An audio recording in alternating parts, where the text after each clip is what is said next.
Hello and welcome back. Here is part 2 of our motion practice test. I'm going to show you how to break down some of these calculating speed problems. So number one thing you need to know is the triangle showing velocity, distance, and time. So I'll draw a triangle around that, and this kind of helps me break down for what each major formula is. I can see that I can see that velocity is equal to the distance divided by the time. That triangle helps me, so V is D over T. I've also got distance is equal to velocity times time, and my final is time is equal to distance divided by velocity. So these are the three equations that we'll be using to solve these problems. Okay, number one, I have to write down my knowns and unknowns. So for all of these, it's going to be one of these three variables. I'm looking for velocity, for distance, and for time. Okay, so this says calculate the speed for a car that went a distance of 125 kilometers in 2 hours. So I'll write that in. Distance is 125 kilometers in 2 hours, and they're wondering what the velocity is.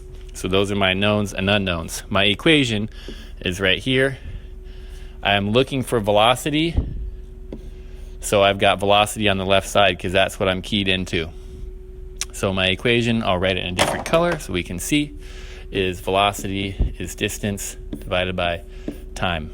Now, I'm just going to replace the letters with the actual numbers for showing my work. So I've got velocity is equal to the distance, 125 kilometers, divided by my time, 2 hours. 125 divided by 2 is 62.5, and I use my units, kilometers divided by hours, 62.5 kilometers an hour. So there's number one.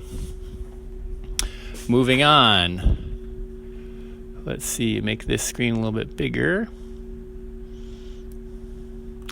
I'll skip down, I'll do number 3. I'm not going to do all these, so I'll just do a few of them.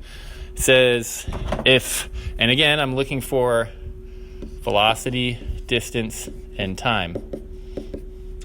Steve throws a football 50 meters, so distance is 50 meters in 3 seconds. What's the velocity? Again, I got my equation. Velocity is distance divided by time. Just write that out here.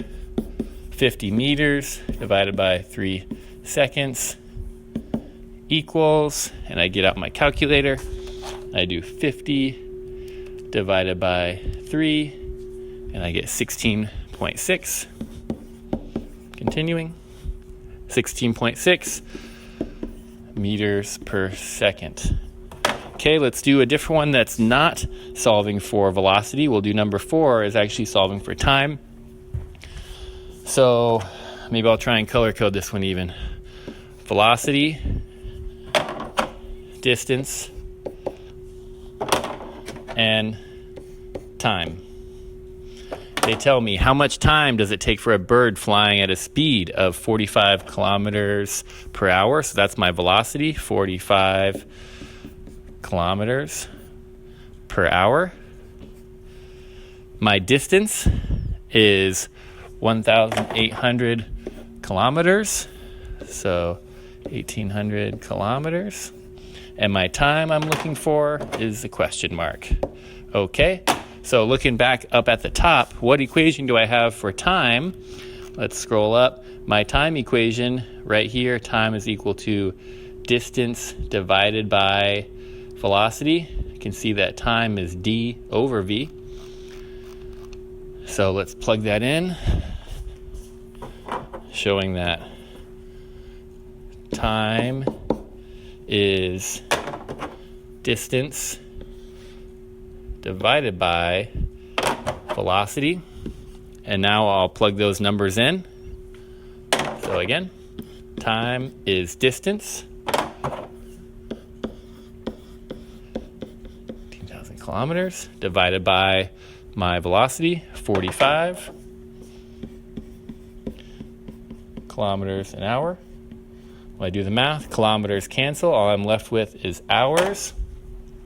1,800 divided by 45 gives me 40.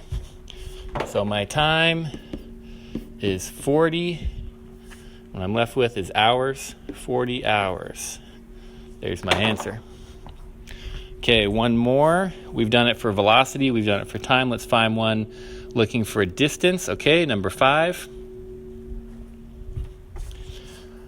Color code again. Velocity equals, they've given us our velocity, 50,000 for 4 hours of time. Oh, okay, nope. A comet is cruising through the solar system at a speed of 50,000 kilometers per 4 hours of time. What is the total distance traveled? Okay, so we got velocity. Oh, this one's interesting. Velocity, distance, and time. They've said we've gone 50,000 kilometers in 4 hours. What's the total distance? So we're looking for a distance. Our speed is 50,000. Our time is 4 hours. And we're looking for a distance. And our distance equation is just multiplying velocity times time. So I've got 50,000 times 4 hours, which should give me 1, 2, 3, 4, 5, 200,000 kilometers. All right. Now you should have seen how to do a velocity, a distance, and a time problem. So I'm just going to skip on down all the way to some of these displacement graphs. I'll do a few of these. Okay. The key here is thinking about if we've got distance on the y and time on the x. Remember that the slope, this is the key point, is the speed. So that's going to help us with this. Andrew leaves his house to go to the grocery store. When he's halfway there, he realizes the shoe is untied and he stops to tie it. Checking his watch, he realizes the store is about to close, so he runs the rest of the way. He buys his groceries and then walks back home, moving slowly now because of his heavy load. Okay, this is a lot. We're going to color code it. Andrew leaves his house to go to the grocery store. When he is halfway there, he realizes his shoe is untied and he stops to tie it. Okay, so this first part I'll do in black. He's probably walking to the grocery store, and then there's a period where he stops to tie it, so that should give me a flat line.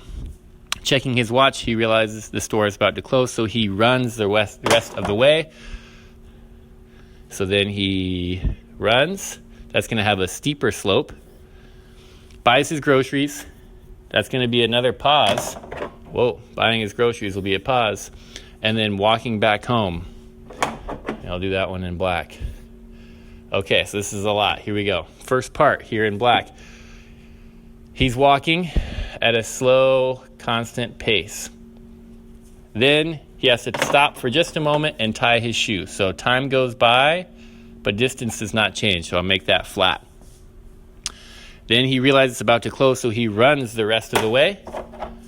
So running would be a higher slope than the initial walking shown in black. He buys his groceries. So that's going to be some time that he's not really changing his distance because he's just in the store. So here he is grocery shopping. And then he walks back home, moving slowly now because of his heavy load. So slowly is going to be a really gentle slope all the way back home where he began. All right. Let's do one more, then that'll be it. Grace decides to climb the hill across the street from her house. She climbs slowly at first. Then pauses to catch her breath at the top. Then she walks at a normal pace across the top. So now we're walking again before running down the opposite side. Now this is tricky because you think she's running down the opposite side, that the line is she's going up the hill and then she's got to run back, run down. But she's still moving further away from home. So the distance needs to actually be increasing at the end, just at a faster pace.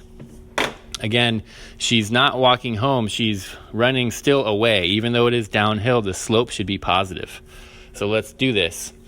We start, she climbs slowly at first. So here she is slowly climbing.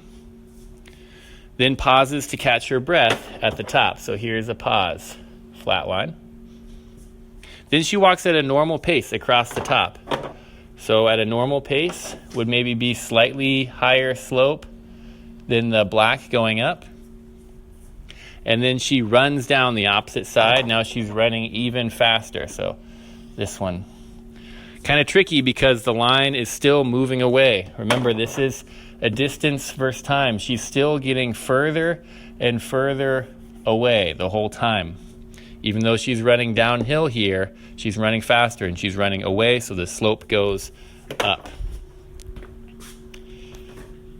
Looks like we have time for one more. We'll do number 3. Tatum decides she wants to go for a run. She leaves her house at a steady jog. Leaves at a steady jog, running for 2 miles before turning around and jogging home. So then she should turn around and jog home, presumably at the same pace. This one's pretty easy. She's jogging at a steady pace, and then she turns around and she runs home. Notice that I end at the same spot on the distance graph as where she started. She starts at home, she ends at home. That's it for now. Thanks for watching.